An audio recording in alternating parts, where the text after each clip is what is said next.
It feels like everyone that wants to succeed in going pro in Fortnite all have this one problem, and that's being able to fight properly. Sure, there are factors that you need to have down to go pro in Fortnite, but fighting plays a very significant role. So with that being said, here are 10 tips to help you become one of the best fighters in Fortnite. Okay, starting with tip number 1, we got baiting. When playing a game like Fortnite, it is easy to predict what an enemy will do in some scenarios. In this scenario, I'm talking about pushing someone's box. When pushing a box, the enemy is usually waiting for you to pull out your pickaxe, leaving you defenseless, leading you to getting shot or worse, dying. So to counter this, what you can do is when dropping on someone's box, you pull out your pickaxe and go straight back to your shotgun. If done correctly, the enemy will edit not knowing you pulled their shotgun back out, leading to you getting a big chunk of damage instead of the other way around. Tip number 2, diagonal box fighting. This tip is one of the most effective ways to push a box. To do this, what you want to do is position yourself diagonally from your opponent's box, obviously, and fight in a counterclockwise motion. Positioning yourself here will give you the automatic advantage because using diagonal box fighting sets you up with the right hand peek where the enemy can barely see you while you can see them perfectly. The next tip, which is tip number 3, is piece control. Now for all my beginners that don't know what piece control is, I'm going to explain that for a second. Piece control is claiming building pieces around an enemy so you have the advantage in a fight. For example, if you pickaxe and take someone's wall and there's an enemy behind it, that's technically piece control. This is because you're controlling the building pieces that's right in front of your enemy and you can use that to your advantage. For my beginners, I would recommend trying out Jivan TV's How to Piece Control map. It's great for beginners and will teach you the basics of piece control. For the more advanced players, I would check out the Mechanics Training Map V3. When in that map, go to the target section and just start going through it, piece controlling all the little circles. Also make sure that you are standing behind a right hand peak. Don't make a bad habit of wide open edits exposing yourself. Both of those maps will be in the description if you're interested. Peeking is a pretty large term because of all the edits that you can do to outplay your opponent.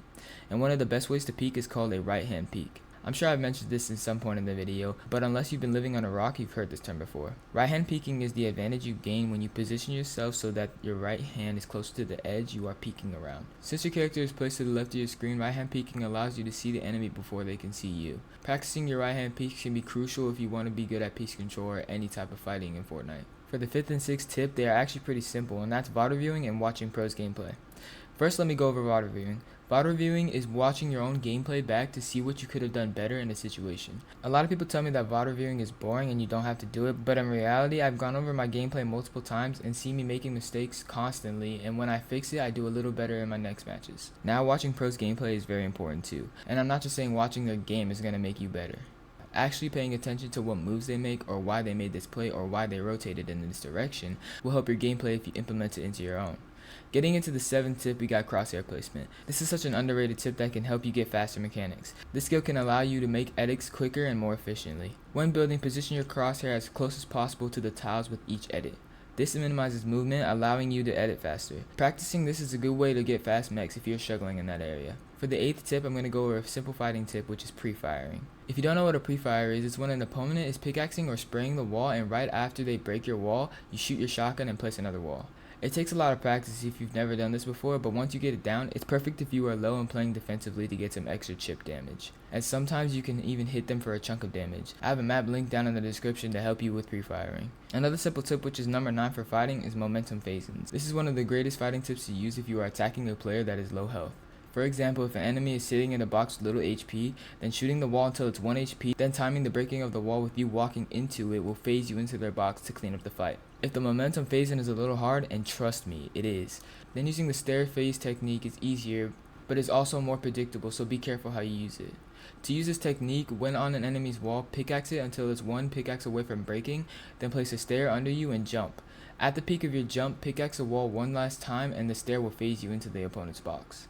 This takes a lot of practice, so I will be putting a map code in the description to help you practice that as well.